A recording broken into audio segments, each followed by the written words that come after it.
Welcome to the Flex Forward podcast, where grit meets growth.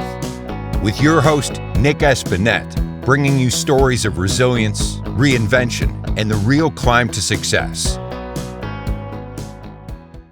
Hello, everyone. Welcome to the Flex Forward podcast. Today, we're joined with Cristin Green. She's a founder of Green Imaging, and I'll let her go into more detail about what that is. She's also won an award from the World Healthcare Organization, and she has a non-traditional healthcare coverage focus that she's working on. But I may have butchered that. So, Cristin, I'd love for you to kind of fill our guests in and make my muddy water a little clearer, if you could. Well, the only thing you messed up on was the last name, and I wish it were Green. It's a lot shorter than Dickerson. So, where did I get? Oh, Green is your company. I am so sorry.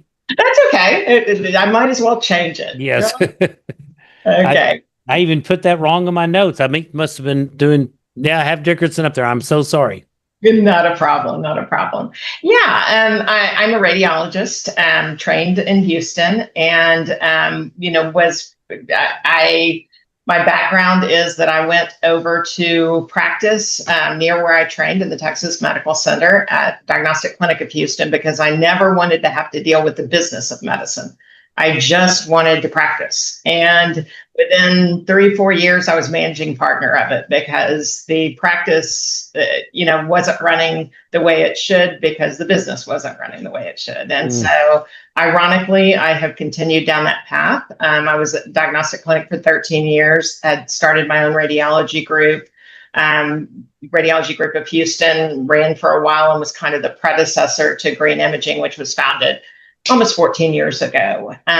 Did that to solve a problem in my community, which was that there wasn't affordable imaging.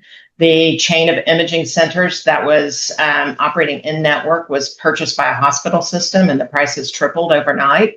And my friends would call and say, do I really have to pay this for an MRI? And the answer was yes, they did. So as a radiologist, I was reading for outpatient imaging centers that were operating out of network because the in-network reimbursement was so bad. And they were at 50% capacity. So just opening another imaging center wasn't going to do anything. It wasn't going to tap into this issue. So Travelocity and some other, kind of resellers were emerging as a cost containment tool at that point in time. And the Stark laws, the laws that govern self-referral in medicine, make radiologists an exception because we're not ordering the imaging exam. There's another doctor ordering it. Okay. So we can do unique arrangements with imaging centers. So I went to some of the owners of these imaging centers and said, hey, can I buy the extra time on the table? Your machine is sitting there, your tech is sitting there, nothing is happening. What if you gave me a discount and I bought that scan time? I did that. We pushed it to our PAC system. Our radiologist read the study and we passed that savings along. And so we had proof of concept pretty quickly as a self-pay network. But I had been a self-funded employer. I had run a self-funded healthcare plan. And what a lot of people aren't aware of is just because you have a Blue Cross Blue Shield card doesn't mean Blue Cross Blue Shield is paying your bills. It may mean that your employer is actually handing you a credit card and on which you're charging your healthcare costs because they're what's called self-funded. Most of the larger employers in this country have self-funded healthcare plans. And so they put rules around that containment is they pay Blue Cross Blue Shield to manage that, but they're actually paying the bills. And so I had a self-funded healthcare plan when I was president of Diagnostic Clinic of Houston. And I knew that this could be a great opportunity for employers. And so, ultimately we grew this to 50 states. We work with over 5,500 facilities nationally. And we take care of 2.5 million members of health plans. So it's really, so for somebody who didn't want to go into the business of medicine, I kind of found you're deep in it. Right. Well, that's awesome. What do you think? There's competition with radiologists or even business people who own radiology clinics. What do you think sets you apart to get you to hit this level of success? Well, I think we don't try to compete with our imaging centers. Our imaging centers are our bread and butter. So what I try to do is answer their problems. I've owned 4 or 5 imaging centers in my career. I had an ownership stake in them. So I know the problems that they have. We give them a clean order. their doctor's order that's been protocoled by a radiologist. All that work is done. They don't have to call the doctor's office 3 times and try to get yeah. there. They don't have to do an auth or verification of the patient. We do that on their behalf. They don't have to collect any money from the patient. That's really hard to do these days. We pay them their fair price and we pay them promptly. So we become their best clients. We've become their best referral sources. Sounds like you saw multiple pain points and you've corrected all of them or most of them to make it easier for both parties from both ends of it. That's awesome. If someone was just thinking as you're striving and to be a physician, you had to work hard and achieve a lot in school and then do this in the business. Is there anything that you like to listen to, podcasts or read books to read that have helped you kind of get your mindset to be able to be a high achiever? To be a high achiever in general, I would say probably Brene Brown and Mel Robbins are my 2 current people, who really, I think, uplift women in particular, but they're great for anybody. And my son said, I sent a Brene Brown book to him, and he said, "Gosh, thanks, Mom. My wife's been reading it all week, and now we have to change everything about our relationship." But so I think it speaks to everybody, but particularly women. And I think those are 2 women. Brene Brown has actually taken on leadership in general, not just for women, across companies. And I think she's remarkable. I will definitely look. I have 3 daughters, so we'll have to. They're so my oldest is 20 or will be 20 this month. But so it sounds like a book, somebody I need to explore more and learn more about. I've heard the name, but I can't put my finger on one of her books. But what about? Actually, she's by trade, she's a social worker. Okay. But she's a professor at both the University of Houston and the University of Texas at Austin. Okay. My daughter's an Aggie, so I won't tell her that until she reads the book. Now she'll love it. So what is one of the biggest challenges you've had to overcome in your career? I think it was probably COVID. I think that was just such a challenging time for small businesses. We were just really taking off in that employer space, and it hit imaging particularly hard because we were limited. Our 2 where we have our most covered lives are Texas and Florida, and both of those limited imaging to essential imaging. So our volume dropped over 50% overnight when that happened. And I think I had maybe 20 employees then.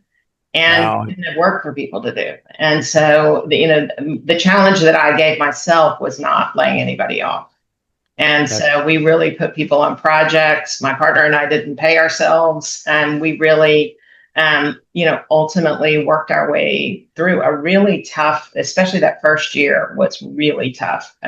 We ended up with maybe a year and a half in, people started getting imaging again, but people really delayed care dramatically. And then we had all kinds of rebound care where things were being diagnosed at a more advanced stage. And, there were economic. Oh, yeah, because they were hiding or not seeking care or maybe they were seeking it, couldn't get to it.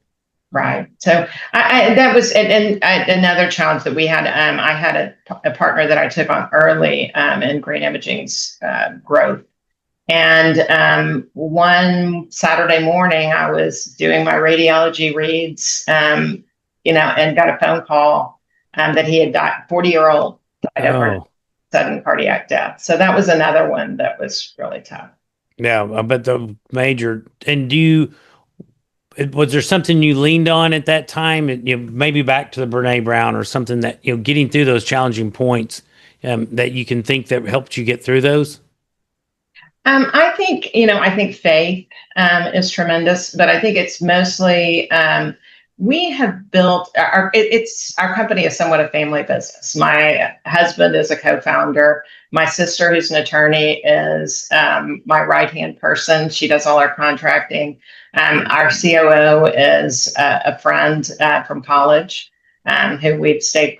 We're more like a family than business. Corporation. That's And awesome. we still consider it a family business. And so, every one of my nieces and nephews have worked for us at some point in time. And so I think it's really that sense of family. We're all going to ride through this together. It was interesting because my current partner said the other day, he said, we really need to give we've grown, we have a lot of new employees. We've grown a lot in the last year and a half. He said, we really need to give a history of green imaging to all of our employees so they understand, really how resilient this company is and how unique this company is.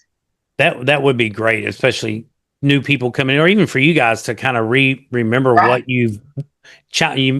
the hurdles you've overcome, the successes you've had. That would, I think, it'd be great. Good coffee table book for your office. It's in there, but awesome. Well, it sounds like things are going really well for your business. And as people start having different levels of success, they start considering or looking to the future, different ways that they can be involved or create passive income to, even maybe supplement or replace some income. Or you ever have any thoughts on that? I do. I think, ultimately we all want passive income, right? I do think even if you're mired deeply into income that requires a lot of hard work, you should be thinking of ideas for passive income. I actually made an investment in a company that does referrals for healthcare. And they, refer imaging to green imaging, and that is passive income in two ways for me. Yeah, it's feeding your business and you're getting their income. And at some point, I'll sell green imaging. I'm 63 years old, and at some point, I want to have other opportunities that are maybe less physically, emotionally taxing. But offer, an opportunity to use the knowledge and the experience that I have in different ways. So I think you've got to be creative. And I think everybody should be thinking of, what would I do in a perfect world? Money is no object. What would I want to be doing every day? And how can I use both my gifts and the things I've achieved toward that end? No, great stuff. And just having that goal, and also having multiple different streams. So if one of them dries up for some reason, you have other options. So as for wrapping up the interview, do you have any exciting plans or initiatives in the works for the next 6 to 12 months?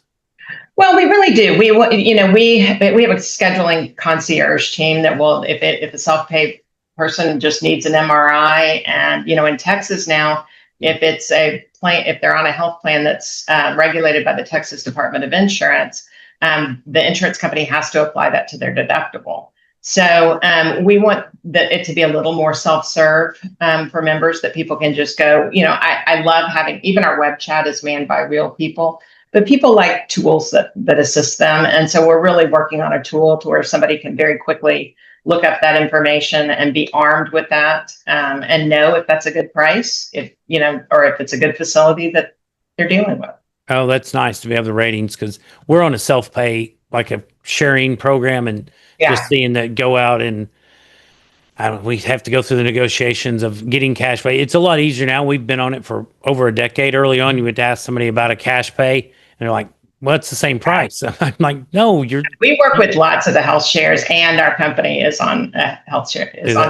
Yeah, we've been on it probably 12, 14 years or so, and love it. It's creeped up in price, but it's still significantly. My oldest daughter had leukemia. So when we went into a self-employed world and started shopping insurance, her chunk of the insurance was going to be equal to the other four of us in the family. I was like, wow. And that's when we made the jump. We knew people that had been on it for a while, and just couldn't get my brain around that at first, that it was people sending checks from all over the world, all over the country to pay stuff. So it's great. So it's a different way to do it, but it's so much better. No, I mean, we've been happy. I've had shoulder surgery, been to the ER a couple times with the shoulder, and it worked out great every single time. So we love it. You're speaking my healthcare language. Awesome. Well, Cristin, thank you so much for your time today and sharing tips and insights with us about what you're doing and how you've overcome challenges and your successes. If people would like to connect with you, what's the best way to go about that? They welcome to email me, drdrd@greenimaging.net. If you could do .com, you're going to Canada, but .net will get you there. Awesome. Well, thank you so much and appreciate it. And everyone, thank you for tuning in. Thanks for listening to the Flex Forward podcast. If you've got grit, growth, and a great story, visit flexforwardpodcast.com/guest to apply and join us on the show.